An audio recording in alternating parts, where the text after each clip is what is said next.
Oh, God, I can do that in spades. You want to take a break from Bardic for a moment and do that? All right, cool. Because, yeah, the most annoying rules lawyer story. Holy Jesus. Okay.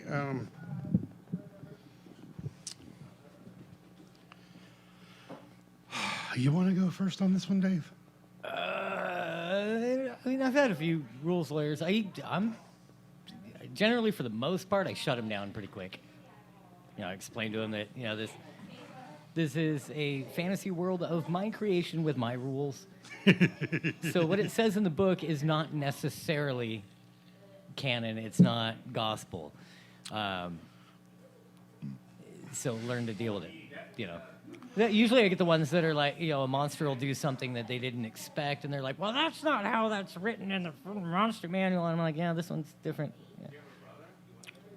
My kind of how it works. My favorite rules lawyer story happened at a con, as a matter of fact. I'm standing in a room. I'm in one of those rooms like where you teach college courses where they have the step up, like the little terrace seating and everything. And there's 63 friggin' players in this room. I've got 4 assistant DMs. I've got 2 or 3 people who are there to kind of, gather things and bring them to me so I can read out different cards and stuff. And I'm running games in 1 hour and 15-minute blocks because that was the format for the con. So I'm running this game, and I'm dealing with a character. There's a guy who's sitting about the third row. He looks to be about 17 years old. He has a complexion that looks like Mars. He has he's got these myopically thick glasses. He's got a pile of books in front of him and a pile of other stuff in front of him, and he's scribbling furiously the entire time. And he keeps handing notes off to the assistant DM to hand to me. And it says, "I have a point of order. I have a point of order." And finally, I look at him and say, "What do you want to say, buddy?" And he stands up because what I did was I changed the way your standard goblin pack works. I gave them a little bit of brains, a little bit of knowledge of how to overbear people, and I basically drug down 5 or 6 people and just, mauled them on the spot. Which is really how you should do it. Right, and this guy stands up in front of everybody with his monstrous manual in hand. He has his best, I'm a wannabe lawyer look on his face, and he spends like 20 minutes pontificating like a complete jackass, right? And he's in the middle of his spiel, and he's getting very passionate about what he has to say, and this big, just massive dude who looks like a truck driver football player, this is back in the 80s, and it gets up and walks across the thing there, and I'm like, this is either going to be very ugly or very funny or possibly both.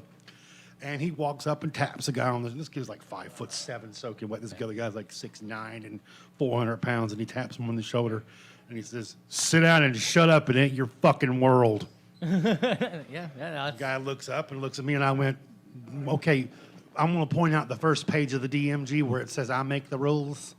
And they go, and the big guy goes, "Sit down or get out." And dude goes, "Okay." And that was my favorite rules lawyer story because it happened in public and there were witnesses. Most of the rules lawyer went on with my friends because, we like to troll each other all the time. It was half the fun, was seeing who could out-argue somebody on some sort of dumb point of law in the middle of the game because we were kind of, maladjusted that way. But anyway. Any more? What? No one asked you for your input on this one. Allie? You want experience points again, right? Thank you. Do we have any more Q&A?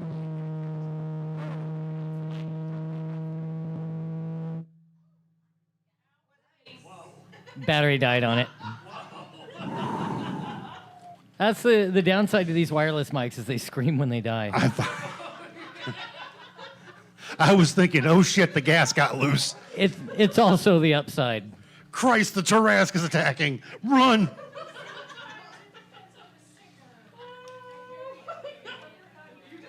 just obliterated our Twitch channel. I didn't obliterate anything. I didn't do that. The battery died all on its own. You critically struck the stream. Hey, Dave, 250 bonus experience points. If we do that again, we're going to give him a bonus level an asshole. Sorry, the mic decided it was going to play the air horn. I was half scared that was the gas. Never mind. Now, we were talking earlier on today about doing a open mic for questions from the Peanut Gallery in regards to inclusivity, in regards to world building, in regards to favorite stories, et cetera, et cetera, et cetera. So what I want you to do is do me a favor. I want you to see that girl in the green shirt right there with just looked up like, holy shit, is he talking about me? That's my buddy, Katie. And I'm going to give a mic to Katie and ask her to give me a question for the D&D segment. Get this up there somehow. Katie's over there going, no, no, no, not me, not me. Just be thankful you're not on camera. She's going to get you on camera momentarily. Yet. Or you can pass it over to Shay. You better do it in a hurry. And hey, we're not on camera now. We're not on camera now. Hi. Let me let you in, Alder.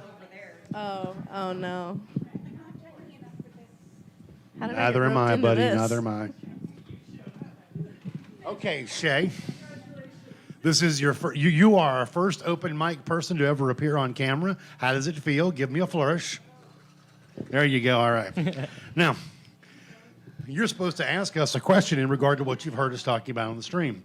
Mostly it's just Q&A. Anything dumb comes to mind, or you can talk about world building, or you can talk about inclusivity, or you can talk about whatever the hell you want to. But you are the listener. Give us the question, and we'll try our best. Okay, I feel completely underprepared for this. Good. Awesome. So am I. Trust me, so am I. And I'm sitting back here on this end of it. I know, I prefer you over there. Well then. You know I love you, right? You had better love me for this bullshit. It's not often you see somebody get a crit on Chill Touch. I know, right? What was that Ray of Frost? I don't know. Heart's dagger.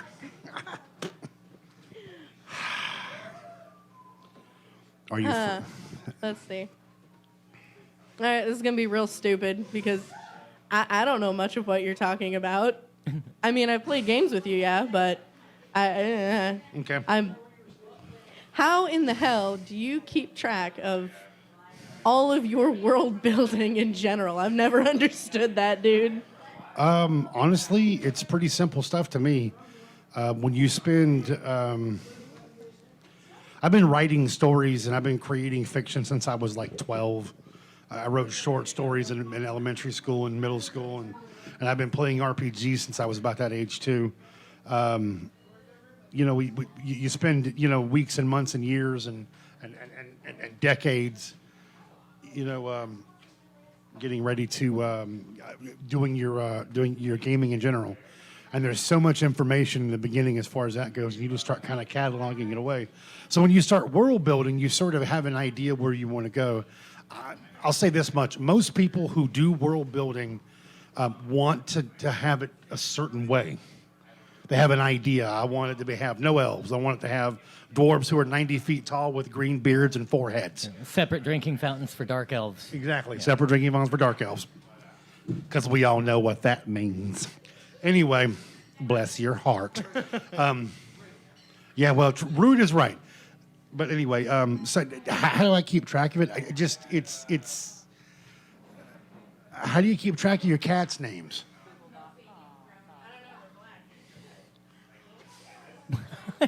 Are we dead? You just gotta wait for it to turn back on. Should be good. Google Docs. Yep. That's what I keep all my notes in for campaign stuff. I have a lot of files and a lot of docs in Google Docs. Okay, let me say this much too. Like Kadra and I, Kadra introduced. She was a Harry Potter fan when I met her, and still is. And she got me into it, and I started having fun with it. And we started writing genealogy charts, and we've got 7 composition books full of genealogy charts for like 435 years of families, and that's how we keep track of it. Because if we didn't write it down, we wouldn't be able to keep track of it in that case. But for me, a lot of the world building stuff just kind of stays in my head because it's what I wanted to make. There's,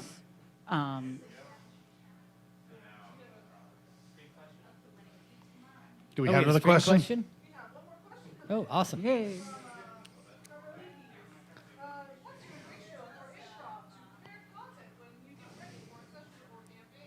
Oh, You boy. first. What is your ratio of improv when you're getting ready to do a Yeah. to prepare versus or prepared content. So I tend to prepare things like story arcs. I don't prepare all of the details. I'll kind of get it in my head a little bit, but from there I just wing it. So a lot of times I'm making it up as I go. I find that if you write too much story, you might as well just write a book. I like to have the players just go wherever they want, do what they want to do, and I'll have some plot points that I want to hit. And so it's a lot easier to just kind of drop those in as you go, without having it ruin, this big grand plan that you had. and it leaves room for those random NPCs that the players get really attached to that were supposed to die, but now they can't die because you named them, and now somehow they're the king of the country you're traveling to. Percival. Anyway, And that's when you kill them off. for me, it's about 90-10. I have basic ideas of where I want you to be. I'm more detail prepared for locations than I am what the hell y'all are going to do. When I get there, if it sounds good, fuck it, we'll do it. And I mean, honestly, Katie, Shay, Kay, and Allie have all played in my games. Uh-oh. We have another cat. Cat puking rainbows. Oh, closer. It's literally just a cat that's barfing up a rainbow. I do about 95% improv. What about you, Older? The current game I'm running is a module, and even that has been a good deal of improv because my players are smarter than the module writers, apparently. But usually, yeah, it's mostly I have maybe 10% of an idea of what I want to do, and the rest is, oh shit, this happens. Now, the next thing I wanted to get into with Alder and with Dave was the nuts and bolts of building a world. Now, what I'm going to ask is two questions. I want Dave to answer it, I want Alder to answer it, and then I'm going to answer it, okay? And I don't want you to get too specific because we could all ramble on for an hour and a half apiece. But when you are designing a world, a setting, a place, a continent, whatever the hell it is, what's the first thing you settle on, number one? And number two, how standardized do you glue yourself in? Or do you just sort of go, you? I tend to start with the group that I'm playing with. No sense in building a steampunk world when the group of players you're intending to play with aren't into steampunk at all, or whatever setting you want. So I'll kind of start there.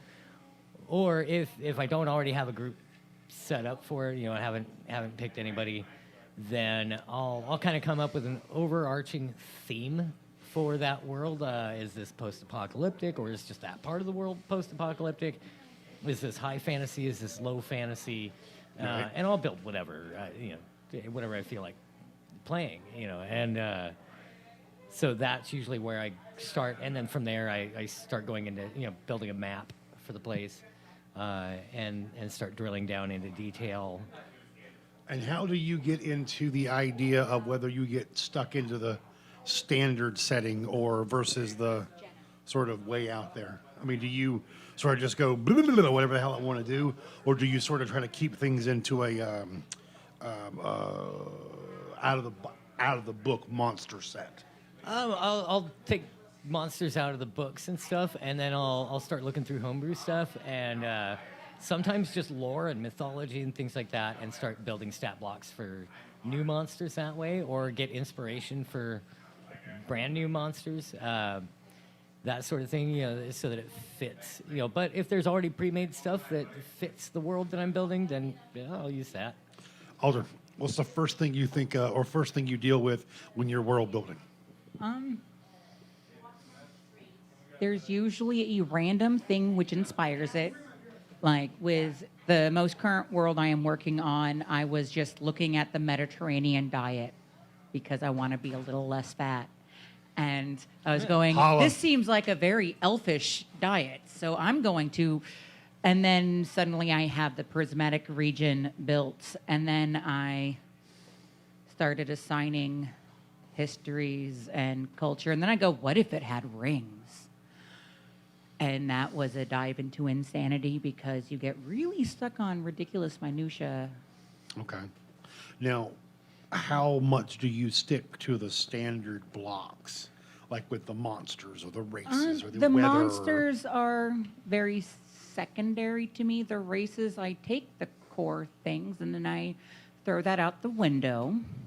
And then I start rewriting it and restatting it for, because like the Mediterranean is going to have a different, biome than your standard Northern European fantasy world. So Sure. you're going to have a different set of stats that were developed by. So then, and it's going to develop a different culture. So I break it all down. Then I decide, well, which race do I want to make the assholes this time? On Prin, it's the gnomes. Always Germans. It's the gnomes. Gnomes. Like Fuck German the or- gnomes. Okay, now as far as I'm concerned, this is going to sound kind of odd, or actually it's going to be kind of realistic for those of you who've actually played with me or beside me or even in my games. The first thing I set's the cosmology. I want to know how the deities interact with the people. I want to know how they make contact. Are they dependent upon worshiper numbers? Are they just, imperious creatures that rule the universe? Because to me, it sort of influences the way society runs. Because if we hadn't, dipped into this, never mind, I'm not going to go there. But you can look at the sum total of human history and see the footprint. Of the theology. boot print of theology in most cases. And how Theology it's, definitely takes a counterpoint. Like I haven't named any of the gods on Prin, but I know they created it because they were bored. okay, fair And enough. then they walked the fuck away. Okay, fair So- enough. Now, and the second thing, when it comes to the standardization, I threw the standard book out the window and burned it and pissed it out like 30 years ago, especially with monsters. I love making brand new monsters. I like making alternate monsters. They're just amazingly fun. Just amazingly fun. Now, that's my first two things I deal with. Now let's talk about some more nuts and bolts on world building, okay? Yes. How important or how much play do you give to nation building within your world? Is it sort of a scattered little tribal thing for the? Do you prefer that, or do you prefer these, Roman nations versus the blah blah blah versus this versus that? In other words, do you tend to go a little more organized or a little more, scattered? What do you prefer personally, Dave? It really depends on the overarching story for that world. Sure. There's one I'm co-building with a friend of mine where it's going to be there aren't kingdoms left anymore. There are little bastions of humanity here and there. So it's kind of whatever walled cities survived. That's where the last of the humanoids are. So it's a very different sort of feeling.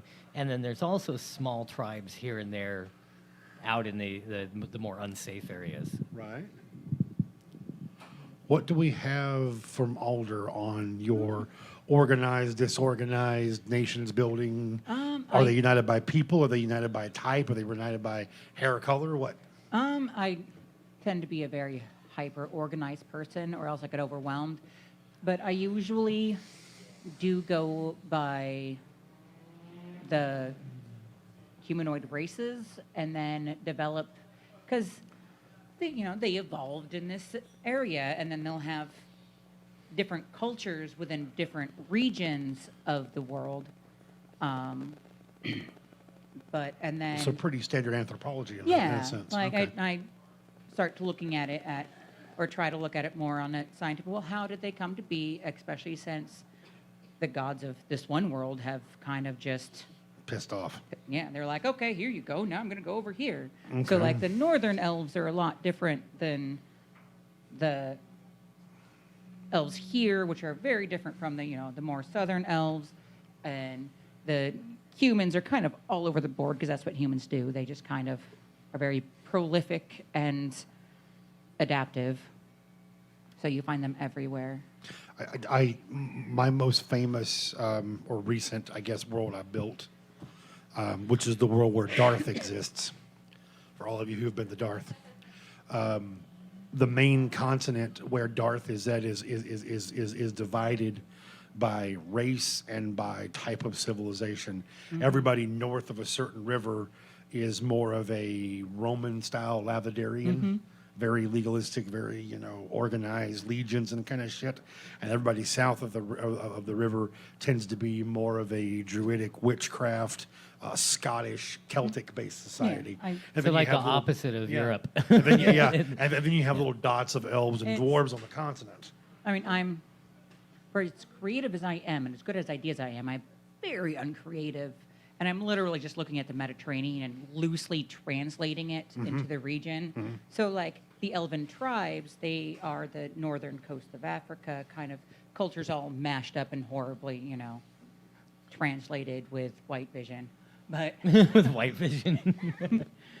and then that humans have the northern branch of or northern coast of the Mediterranean Sea area, and they have like 7 different kingdoms. They all run differently, and then there's the unclaimed territory where they just go, I got a continent on my same world with the Darth continent where they're basically Pacific Islanders, and there's also some Incan style people and some. There's some South American natives. There's some Pacific Ocean natives, and then there's bloody pirates floating around in flotillas with cannons. I mean, and it's literally standard Hawaiian tribes, Yeah. tribesmen weapons, fighting, cutlasses and cannons. I It's kind have- of a fun place to be. in the world that I'm building with my partner, we each have our own continent that we're developing, and then there's a third continent we're developing together. And in my singular continent, I don't even have elves. The elves are gone. They're replaced by a self-created race. But the orcs are very Pacific Islander. They just kind of float in the oceans and come and do trading, and then they That's Go a back fun. I'm fond of making goblins that way. Like I've had a world where they had goblins had their own country for years, and they trade and they buy and they sell, and they will walk over and kick your house over and burn it to the fucking ground if you mess with them. Because there's They've a got billion money. of them. They've There's a got- billion of them. And they've got money to build siege engines. Yeah, there's a billion of them out there. There And was airships. there was a movie a long time ago, and it was there was a quote by a character, and she says, you get one ant, you can't do it. You get 10 ants, they can't do a damn thing. You put a million together, they can build a goddamn cathedral. Okay, that's how I built my goblins in that Yeah. one world. It was that there's a billion of them, and you just really don't want to piss them off because they're just not to be played with.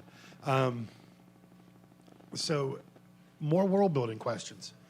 How crazy do you get with your weather?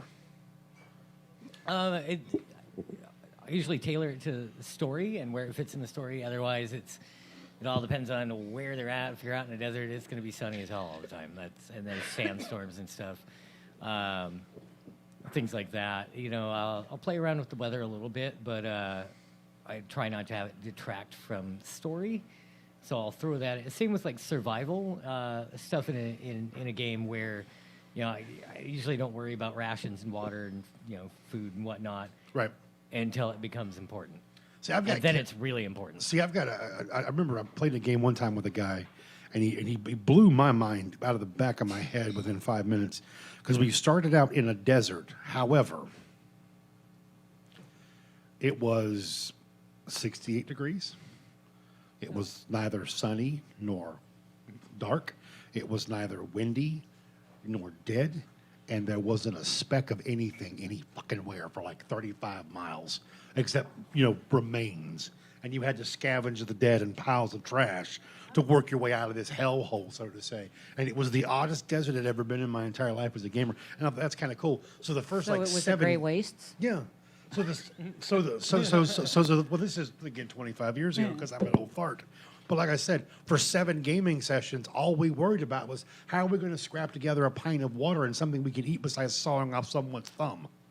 And it was really fun. And when he constructed that world specifically, he had constructed that world with the idea that it had been very, very badly damaged. And so there were whole swaths of this place that were just absolutely and unequivocally, pardon me, fucked. Okay?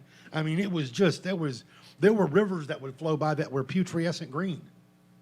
And it was the only water for 30 miles. Ooh.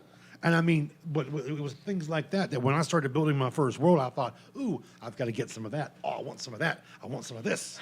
You know? So, you know, with me, I love weather helping to dictate the game. Yeah. If you're playing in a game, like especially these guys here, if you played the Barbarian campaign, you were in it, Kadra, and you were down there in the southern continent, it froze so damn cold in the winter trees would explode. You know what I'm saying? I mean, you're talking hardcore Ural Mountains, Russia from the 1300s kind of shit. Yeah. And they had to work past all that to get to the actual gaming part. So I mean, just walking outside of the damn house could be dangerous, which I thought was fun because it was something other than, you know, you walk outside, an orc attacks you, you kill it, you take its treasure. Yeah. Well, that's why it gets interesting using the environment as a villain. essentially. Absolutely, absolutely. Now, you. Weather, odd shit. What do you do? Here's a better question. What's the oddest weather pattern you've ever put in place? I have 2 pinnacles of fuckery. One would And that's be a scientific term, by the way. Pinnacles of fuckery. one is just called the Frozen North. It is a goddess's tower, which is freezing over, but it's been doing so for so long. It is thousands of feet thick glaciers that just are spanning across the world because we had the Frostburn 3.5 book, and I fucking loved that shit. It was, and I've always wanted to run a campaign where the characters have to, you know, the land is freezing over because the goddess threw away her heart, and the campaign is the characters collect the pieces and return it to her so that land can thaw. The other would be... You're a fan of Japan, of JRPGs, aren't you? It sounds very JRPG. I like it. But, and the other one is in my Mediterranean zone. There's the Glass Desert, which there was the equivalent of a very massive arcane energy atom bomb went off. And so the gnomish capital, because So of now their- it's a glass desert. yeah. Yeah. It is now a black onyx It's always the crater fucking gnomes. with, you know, just shards of glass for hundreds of miles with a constant electric storm overhead. And then there was, I'll bring up the rings, thinking about how rings affect climate in general.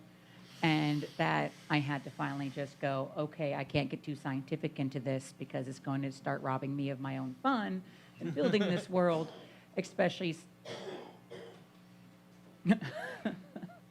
So. All right. Just look at what the Earth would be like with rings. We are over time, Oh, no. Are we really? No, we're not. aren't we? We're over time. Well, we're on that segment anyway. We've got a couple things left, and we got one more little block, and then we got an outro here. We're going to get this done real quick.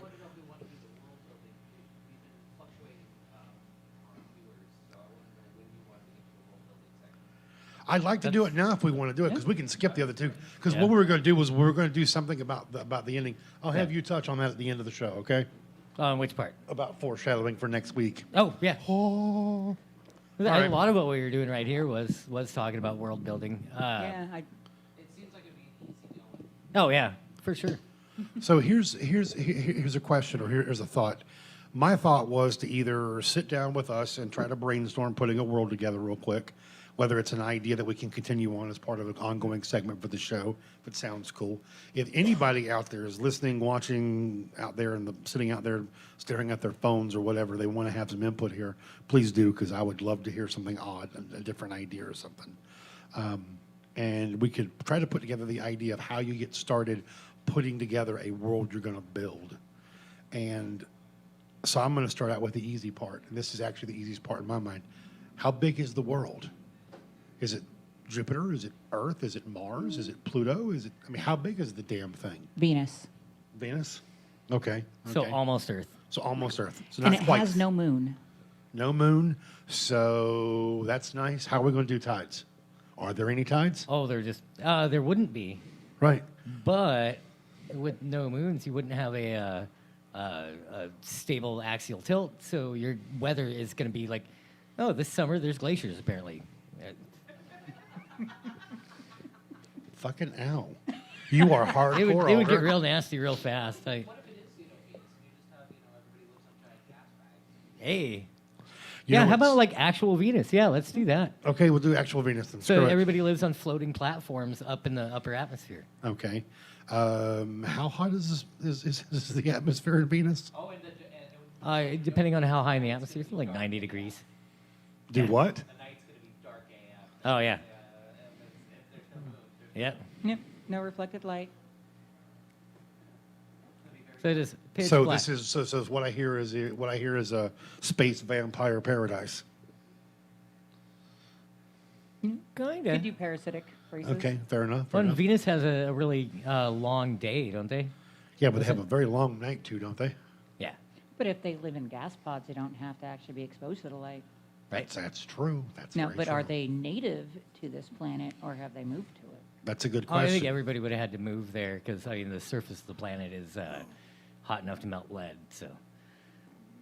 Well, evidently we're making pitch black. We've just made pitch black. kinda, yeah. Yeah, maybe Bring it turns on out. the But Period. no, because it has more than one sun. We only Yeah, have that's one true. sun. I Yeah, like but the we're real idea of closer to doing. it, though. I like the idea of doing. It is Venus. It's before humans ever evolved on Earth, whatnot. And there's so it's kind of sci-fi, but also fantasy. Maybe they got there by magical means, Yeah. whatever, kind of Some like portal Spelljammer and type their- stuff. their gas clouds are or maintained portal. via- Yeah. So via they have no magic. idea like how to get anywhere else. Really, it's just that's where they've always lived for generations and generations. Christ on his throne, that's dark. Yeah, I think that could be awesome. And then maybe you've got sentient beings that are airborne. They live in the upper atmosphere too, and they do not. So like you to have be native Venusians. Kind of, yeah. Okay. Okay. It's almost What are like dragon. Too fucking hot down there. Yeah. What do the native Venusians Ooh, do? maybe they're like dragons. Maybe they can go live on the surface because they can handle the heat and everything, and they don't breathe. What was the name of the Or whatever. race that came out of D20 Modern? They wore on battle pods. The Nias. The actual Nias was a little collection of gas bubbles. They were lighter than Oh, air. yeah. They'd float around everywhere. They were from a planet that was like a giant gas giant too. Or actually already molten metal, sentient, elemental-like beings. Ooh, that's nice and hideous. Something hot enough to boil lead that walks around and slaps you. Yeah. Yeah, you could have fire elementals all over the place down there. They'd be Yeah. just fine with it. Someone wants to throw in Amazonian woman for Snoo. Somebody wants future on. Oh, Snoo snoo. Death by snoo snoo. So you have these, Amazonian, race of Amazonian women. mean, they're 'cause all if they're all we're- female. They don't, they're all female, all the time. There are no males. They have like magical cloning chambers. That's how they make new ones. Or they do it like in Rick and Morty, where they snoo a guy and he ends up pregnant or whatever it was. How did that work? I don't know, but that sounds like Sims. Yeah, oh no, it's like That sounds uncomfortable Yeah. as Yeah, hell. that's some weird thing. But anyway, I have But, 5 generations of alien babies in Sims. 'cause they so keep getting all abducted. female, Amazon society. They're like 7 feet. The short ones are 7 feet tall, and they procreate by cloning. And then on top of that, they have like a whole underground cities and stuff. And when they're on the surface, they're in this like highly protective power armor. ow. And maybe So- there's something that they need in like the upper atmosphere, so they've got flying craft that can go up there, and so that's where they harvest it. And now they've found that there's like these interlopers living there, and they're not sure what to do about it. They're like, well, fuck these people. Let's kick them off their platform. Sounds Yeah. like Death by Snoo Snoo. I don't think they'd know what Snoo Snoo is though. Because they just clone. Yeah, they just clone. They're Sorry. Point of order. Point of order. If you're playing a fucking game that's an RPG, somebody's gonna make a fucking bard and go, I want to seduce the power armor Amazon. well, that doesn't mean that they have a means in which to be seduced with. Because if they're all ace, you're all bone. It's not going to happen. You can try. Maybe they don't have genitalia at all. Yeah, but if they have no means and they have But they- no. I'm not contact arguing with sex- you two. I'm just No, they- saying you're gonna have some jackass player going, I want to get me some of that. Maybe they're genetically engineered, so they got rid of the rest of the plumbing. They still have breasts because they breastfeed their They're children. clone you know. babies. They're clone babies. Yeah. So they have to give themselves like magical droughts or like shots of something Yeah. so that they can,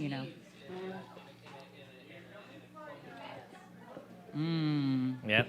Man, how many recessive genes are you gonna start passing around? It could be that they whatever method they use for cloning randomizes the genes a little bit, Oh so God! they actually have genetic diversity. Every once in a while, you have a 3-armed kid. Fair enough. Well, I mean, Although the that kind computer of would happens never in let real that life. happen, so except for when the computer lets it happen. No, that would let it happen because that'd be like really handy in the kitchen. Yeah, maybe they have maybe that's part of the. Hey, maybe they've got a whole caste system. Maybe the laborers have 4 arms. Yeah. Maybe they've got gatherers that have wings or whatever. And We're just going emote. It's now emotes and emote and God's eye. There's no emote and God's eye. I am going. Just literally done emote and God's eye. I am going to right now declare that this is a world that I do not want to play in. what if you're one of the So one of we the have- Amazons? No. Venus Amazonian eugenics.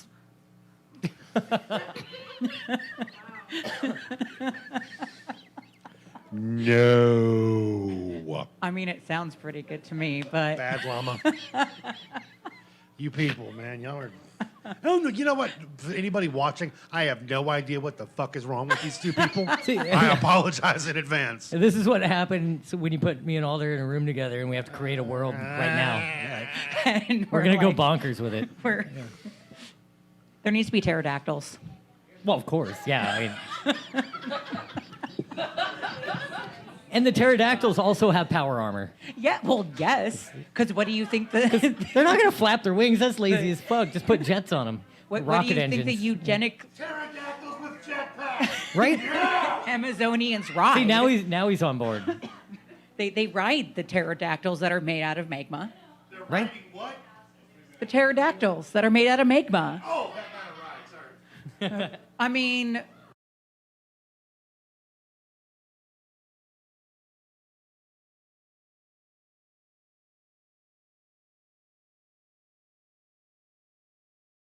What's funny is like we've completely like jumped off the train and started building the bad guys or the adversaries and just kind of shoved But- everybody else, the players aside. They're like, now we'll get but to them what later. if the players are these Amazonians defending their land from That could invaders? work too. Yeah.